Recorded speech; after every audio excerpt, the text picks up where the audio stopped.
Uma vez Flamengo, sempre Flamengo.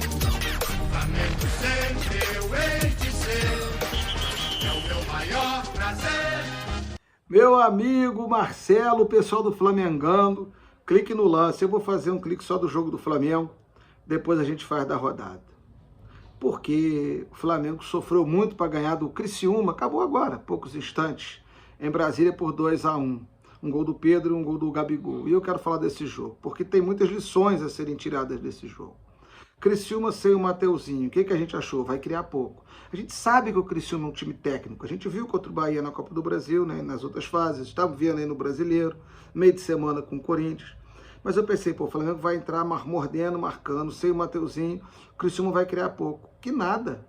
O Criciúma com muito espaço, a defesa do Flamengo, a volância é muito mal, e o Criciúma construiu chances reais de gol no primeiro tempo, teve 8 finalizações e fez um gol, que é uma falha clamorosa da defesa do Flamengo, em que é uma falta que vai ser cobrada na área, o jogador que vai escorar, acho que é o Alan, era para estar impedido, tem um jogador do Flamengo que dá condições a ele de fazer a jogada, ele cabeceia para o meio da área, o Rodrigo está sozinho, ele chuta, o Rossi faz uma grande defesa, volta e ele faz o gol sozinho.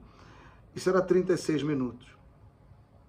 O Flamengo mal previsível na frente, muito previsível, sem jogadas ensaiadas, sem uma jogada aérea que pudesse, porque eu acho que o Tecate montou um bom sistema para o Criciúma, mas eu não acho a defesa boa. Se você insistir como o Corinthians fez no jogo aéreo, se você insistir, ela confessa o crime. O Flamengo não insistiu, o time é bem montado pelo Tecate, foi se defendendo bem. Chance real teve uma no primeiro tempo, que é uma bola na área, o goleiro Gustavo soca, o Fabrício Bruno, no pé do Fabrício Bruno, ele pega de primeiro e chuta para fora. O Flamengo tentou, o árbitro teve um erro no primeiro tempo. O Gerson, quando ia fazer a ligação, era sempre parado com falta. Faltas leves, mas rodízio de falta. E ele não dava cartão a ninguém. Então o Flamengo tinha dificuldade, porque o Arrascaeta jogava muito dentro, muito próximo da defesa, não estava de frente. E o Gerson, que tinha que armar o jogo, era derrubado toda hora. Então o Flamengo ficou encaixotado. E o Criciúma, em velocidade, com o técnico, o time técnico, teve até uma outra chance também, a bola batida para fora, no alto, que visou o ângulo do Rossi. Não foi um bom primeiro tempo. Time previsível, mas eu pensei, o Tite vai trocar. O Tite vai fazer o time ficar mais leve, vai botar o Gabigol. Nada. Voltou com o mesmo time. O Criciúma não é que abdicou de jogar, mas já não queria tanto ataque como queria no primeiro tempo, tentando se defender. Aos 10 minutos ele tira o Davi Luiz, que estava amarelado, e depois ele tira também o Ayrton Lucas e bota o Vinha. O Vinha entrou bem no jogo. O Vinha entrou bem. Mas a gente queria o quê? Consertar a volância, podia botar um Léo Ortiz e botar o Gabigol para dentro, meu amigo, e o Luiz Araújo. Depois ele vai botar o Luiz Araújo por volta de 20 e poucos minutos. Luiz Araújo entra, ajuda a compor, botar mais um na frente, mas não é. Só aos 30 minutos que ele bota o Gabigol.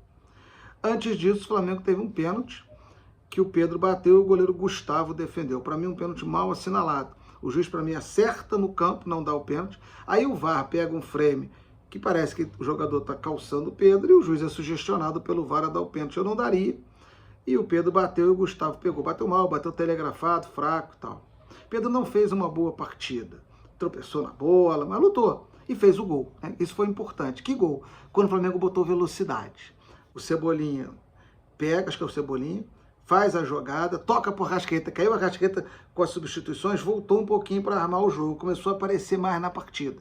Nesse lance de velocidade, ele rapidamente liga o Pedro na área, que rapidamente bate, acho que foi até de primeiro, um jogo não deu tempo nem da defesa sentir a jogada. 1-1, muito bom a finalização do Pedro, muito boa e muito bem o Arrascaeta na velocidade da armação do jogo, e ali o Flamengo empatava, era coisa de 31 minutos aproximadamente do segundo tempo. Parecia que o Caldeirão ia ferver e o Flamengo ia ganhar o jogo. E o Flamengo continuou em cima, mas falta, se fazendo uma comparação, por exemplo, com o Palmeiras, uma jogada de área aguda, uma ensaiada, onde os jogadores vão para a área sabendo onde a bola vai e tal. Mas o Flamengo melhor. E aí surge o lance completamente inusitado, que é o lance do segundo gol, e que o juiz, na minha opinião, acerta. Eu confesso que não, na hora fiquei na dúvida se seria tiro livre direto ou indireto, mas ao ouvir o Paulo César, que é o comentarista do canal Premier, ficou muito claro, né, a regra. E eu tinha certeza que o juiz tinha acertado, tá? Eu tinha essa convicção porque ele foi muito firme. Se ele tivesse dúvida, ele teria consultado. Não, ele foi firme. Ele, na hora, ele já deu. Eu falei, ele sabe a regra. E ele foi muito bem, porque o jogador do Criciúma chuta a bola em direção a uma bola que seria finalizada pelo Cebolinha de dentro da área, um lance claro de gol. E aí a regra diz que quando acontece isso, né, um objeto estranho interfere no jogo, tiro livre direto, o jogador do Criciúma que causou a interferência dentro da área, pênalti. Aí o Gabigol bateu no cantinho, deslocando o goleiro Gustavo, fez o segundo gol, aí o jogo ficou quente, o Criciúma achou que foi prejudicado, não foi, né? Mas enfim, neste momento não, nesse lance.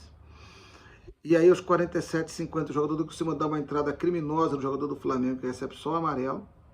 Na jogada seguinte, aos 49, acho que é o Viseu, na jogada seguinte, o jogador do Flamengo dá nele, o Revide, o outro jogador, depois o Gabigol ainda dá um leve pisão nele, eram para todos, primeiro era para ele ter sido expulso, não foi, depois era para o jogador do Flamengo ter sido expulso. O juiz acabou naquela confusão, não deu amarelo para ambos, ainda duas jogadas fortes, eu achei que era uma jogada do Flamengo, ambos são jogadas pesadas, ele quis dar amarelo, administrou com amarelo.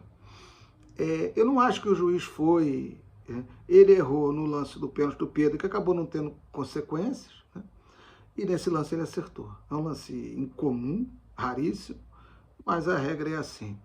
O Flamengo venceu por 2-1 e pelo menos parou de perder ponto em casa, né? Jogou em Brasília, mas era o mandante. Já tinha empatado com o Cuiabá e perdido por Fortaleza, mas teve muito mais dificuldade do que deveria contra o Criciúma, que é um time técnico, é um time bom, mas se o Flamengo tem jogadas, tem volume de jogo, o time está muito previsível.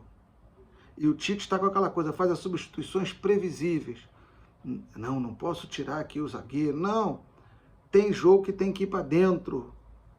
Tem que ter jogada assim, de bola parada, tem que ter jogada de aproximação, tem que trabalhar. Os jogadores são muito técnicos. Então você tem condições de, às vezes, bota um Léo Ortiz, que é um volante rápido, e bota um jogador mais na frente, libera um outro, tira um jogador de contenção, tira um zagueiro aí, como ele é rápido. O que o Flamengo precisa é de menos previsibilidade. O jogo, às vezes, fica moroso, fica previsível. Venceu, foi importante, valeu pelo segundo tempo, que foi melhor, bem melhor, valeu pelo gol do Gabigol e valeu pelos 3 pontos. No final, Flamengo 2-1, foi muito importante o resultado e o Flamengo segue aí entre os primeiros colocados da Série A. Um abraço a todos, fiquem com Deus. Valeu, Marcelo! Uma vez Flamengo, sempre Flamengo, Flamengo sempre eu hei de ser, é o meu maior prazer.